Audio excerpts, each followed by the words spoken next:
상가 건물의 종류, 일반 상가와 집합 건물이 있다. 이 부분도 보면 제가 이제 그 부동산 임대차 계약 상시사전으로 돌아가서 보시면요.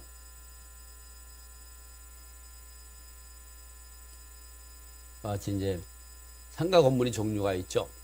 이러한 상가 건물의 종류는 상가는 대진해 상가, 근린 상가, 주상복합 상가, 오피스텔 상가, 오피스텔 상가 등이 상가주택 등이 있죠. 이렇게 건축법 시행령 제3조 2호 별표 1에 용도별 건축물의 종류가 나옵니다. 이러한 내용은 단지 내 상가로 가죠. 아파트 단지 내 상가 같은 경우가 있죠. 아파트 단지 내 상가와 기존 주택이 단지 내 상가 등이 있다. 근린 상가는 중심 상가와 근린 상가, 유통 상가, 일반 상가로 1종, 2종 편의시설 위주로 구성되어 있는 건물을 말한다. 주상복합 상가는 상층부는 아파트, 3, 4층은 이상은 아파트이고 하층부는 상가로서 1층에서 3층 등은 상가를 구성하고 있죠. 이런 걸 우리가 주상복합 상가라고 합니다. 또 오피스텔 상가라는 건 상층부는 오피스텔이나 하층부는 1층에 3층은 근린 상가로 구성되어 있는 걸 말하죠. 또 오피스텔은 건물 전체가 업무용 오피스텔로 구성되어 있는 것. 이런 오피스텔은 이 실제 사용 방법에 따라서 주거용으로 사용하면 주택임대차보호법의 적용을 받고 업무용으로 사용해서 사업자 등록과 영업행위를 하게 되면 상가 건물 임대차보호법의 적용을 받는 그러한 특성이 있죠. 상가주택은 1, 2층은 등은 상가로 그 외의 부분은 주택인 경우로 이걸 겸용주택이라고 하기도 하죠. 여기서 건물은 일반적인 독립건물과 집합건물이 있다. 일반적인 독립건물은 뭐냐? 토지와 건물이 분리되어 거래 대상이 되는 건물로 주택과 상가 등이 있다. 주택으로는 단독주택, 다주택, 다가주택, 공간 등이 있고 상가 건물로서는 근린상가와 상가주택 또는 공장 등이 있다. 집합건물이란 부분 소유권이 성립되고 나서 대지사용권은 집합건물과 분리처분할 수 없다. 집합건물 제20조에 있는 것. 집합건물 소유 및 관리에 관한 법 제20조에 있는 내용입니다. 따라서 대지는 건물이 처분에 따르게 된다. 이러한 집합건물은 공동주택으로 아파트, 연립, 다세주택, 기숙사 등과 상가 건물로서 근린상가와 주상복합상가, 오피스텔 상가, 공장형, 아파트형 공장 등이 있다. 이런 얘기죠. 그래서 일반적인 그 독립건물 같은 경우는 그 토지와 건물이 언제든지 분리 처분할 수 있는 독립된 부동산을 가지게 되는 거죠. 토지도 별도 부동산, 건물도 부동산, 별도 부동산이 돼서 그 주택이나 상가 건물을 우리가 임차하거나 할 때는 토지와 건물 소유가 동일인지를 보고 동일일 때 토지와 건물 전체에 대해서 우리가 근저당을 설정하거나 전세권을 설정하거나 아니면 임차권을 설정해서 또는 우리가 대항 요건을 갖추고 확정일자를 가지게 되면 건물에 대해서 사용수익을 하는 임차인이라고 하도 그 확정일자 우선변제권은 주택임대차법 또는 상가건물임대차법에 의해서 대지까지 포함해서 우선변제권을 갖게 된다. 이런 거죠. 집합건물 같은 경우는 건물에 대해서만 구분소유권 전용면적에 대해서만 저당권을 설정하더라도 그 저당권이나 또는 전세권이나 또는 임차권을 설정하더라도 그 효력은 당연히 그 종물 내 종된 권리 대지 사용권에 미친다 이런 얘기죠. 그래서 이런 부분들은 이제 제가 다시 조금만 보충 설명을 하고 넘어가도록 하겠습니다. 자, 보시면 이렇게 우리가 일반적인 독립 건물 같은 경우는 이렇게 주택하고 그리고 주택하고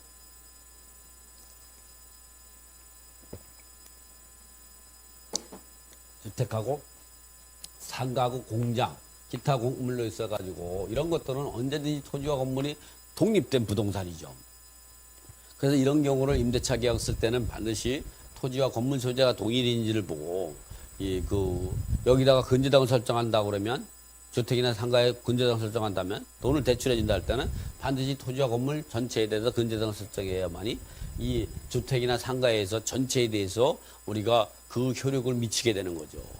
그러나 이런 토지와 건물이 다른 별도인 일반적인 독립 건물이라고 하더라도 이러한 주택이나 상가에서 이 건물에 입주한 임차인이 대항요건과 확정일자를 갖게 되면 그 확정일자 우선변제권 또는 대항요건에 의해서 다음날 오전 0시에 대항력이 발생하는 대항력과 확정일자 우선변제권은 이 토지에도 미치게 되죠. 그래가지고 어떻게 되냐면 이런 경우가 될 수 있어요. 어떻게 경우냐면 이렇게 그 건물 소유자가 A고 좀 작게 써서 이제 그다음에 토지 소유자가 A인데 이럴 때에 5월 1일 날 이렇게 토지와 건물 소유자가 동일한 상태에서 6월 1일 날 이제 A하고 임대차 계약을 맺고 임대차 계약을 체결하고 전입신고하고 확정일자를 갖춘 상태에서 그 이후에 7월 1일 날 토지만 B에게 소유권을 넘어갔다. 그러면 B가 샀을 때는 B는 이제 이 임차인은 이 건물 A에 대한 건물에 대한 확정일자 우선변제권과 B로 소유권이 넘어간 여기에는 B 소유자는 이게 일반 넘어갔을 때는 여기에 건재당을 B가 인수하는 거는 맞아. 확정일자는 건재당과 같이 우선변제권이 있죠. 그래서 토지와 건물이 동일한 상태에서 임차인들이 확정일자를 받아놨다면 이 건물에 대해서만 우선변제권이 있는 거예요. 땅에도 건재당과 같이 확정일자 우선변제권을 사서 건재당 설정과 똑같습니다. 그 땅만 산 사람 같은 경우는 그 우선변제권을 사는 거죠. 건물에서 이 경매가 들어가가지고 우선변제권을 해소하지 못한다. 그랬을 때는 땅에 새로운 인수한 B가 인수하게 되는 거죠. 왜냐하면 건재당을 설정한 맞죠. 그러나 이게 경매로 넘어갔을 때는 경매로 넘어갔을 때는 이 토지에서 배당을 받지 않더라도 소멸되는 거죠. 그 일반 매매로 했을 때하고 경매에 넘어갔을 때는 좀 다른 차이가 있어요. 그리고 여러분이 땅만 경매가 들어간다든가 공매가 들어가면 그 대항 임차인은 토지에 대해서 우선변제권만 갖고 있어서 인수할 것이 없다고 생각하겠지만 일반 매매로 땅을 샀을 때에는 인수해야 되는 거죠. 그런 차이가 좀 다르다. 이런 내용을 좀 하셨고, 이 집합 건물 같은 경우는 아파트가 이렇게 나대지 상태에서 설정된 건재당이라든가 이런 것들이 있다. 그러고 나가지고 집합 건물이 구성이 된다. 그러면 이것은 토지별도 등기로서 분리 처분이 가능하겠지만 이런 상태가 아니고 나대지 상태에 설정된 상태가 없는 상태에서 집합 건물이 지어져 가지고 여기 1004호의 구분 소유권에 대해서 이 건재당이 설정이 된다면 이 토지에 설정이 되지 않아도 당장하게 1004호에 대한 구분 소유권에 해당되는 대지 사용권. 왜냐면 우리가 전체의 건물 전체의 전유면적 비율대로 해서 분모해 놓고 각 구분 소유자의 전유면적을 분자해 놔가지고 그걸 전체의 땅 면적에 곱하면 대지 사용 비율이 나오는 거거든요. 그러니까 이 1004호에 대한 전유면적 비율에 해당되는 대지 사용 면적에 대해서 이것은 1004호의 구분 소유권은 건물 소유권은 구분 소유권이야. 건물 소유권은 이 주물내 주된 권리고 이 대지 사용권은 종물리 종된 거라서 종물은 주물리 처분에 따른다는 거죠. 그렇기 때문에 이것은 집합건법 제20조에 의해서 분리처분이 금지가 되는 거죠. 그래서 이게는 일괄해서 거래가 될 수 있다. 이런 것이 바로 우리가 이제 집합 건물에 대해서 일반적인 독립 건물하고 이렇게 집합 건물일 때 이렇게 구분한다.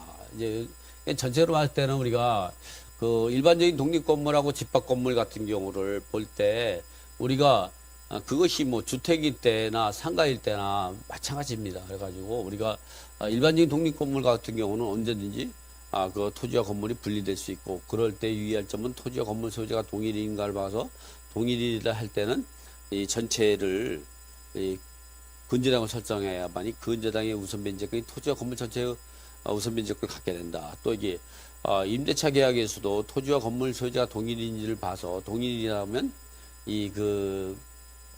임대차 계약을 작성해도 당연하게 토지에까지 미치기 때문에 토지 소유자가 다른 사람한테 매각이 되더라도 그 새로운 소유자에게 우선변제권을 주장할 수 있다는 사실을 우리가 알아야 되고, 집합건물 같은 경우는 집합건물이 형성이 되고 나면 이 건물이 주물내 주된 권리고 건물 소유권, 즉 구분 소유권이라는 거는 건물의 각 구분 호수가 있죠. 503, 504, 505, 505, 601, 601호에 대한 그 건물이 구분 소유권이 대지 사용권에 대해 소득을 미치는 거죠. 왜냐하면 아파트 등기부 등본 같은 경우는 아파트 등기사항 증명서 등기부 같은 경우는 건물 등기부지 토지 등기부는 아닙니다. 그러나 우리가 집합 건물이 형성이 되고 집합 건물이 완성이 되고 나서는 이 그 토지는 대지의 아니, 건물의 처분에 건물 구분 소유권의 처분에 따라서 분리처분 금지 이제 종물 내지 종된 권리에 해당이 되기 때문에 분리처분할 수 없다는 거 이 부분을 알아보고 이렇게 상가 건물의 종류는 일반적인 상가 건물과 집합 건물이 있다 이런 내용을 그러한 내용 중에서 그 우리가 이 상가 건물에는 집합 건물 일반 상가와 집합 건물에는 이렇게 6가지의 이렇게 상가 건물의 종류에는 이 일반 건물과 일반적인 동물 건물과 집합 건물인데 이와 같이 단지내 상가, 들인 상가, 주상복합 상가, 오피스텔 상가, 오피스텔 또는 이제 상가 주택 이렇게 6가지로 나눠져 있다. 이거로 이 상가 건물의 종류는 마치겠습니다.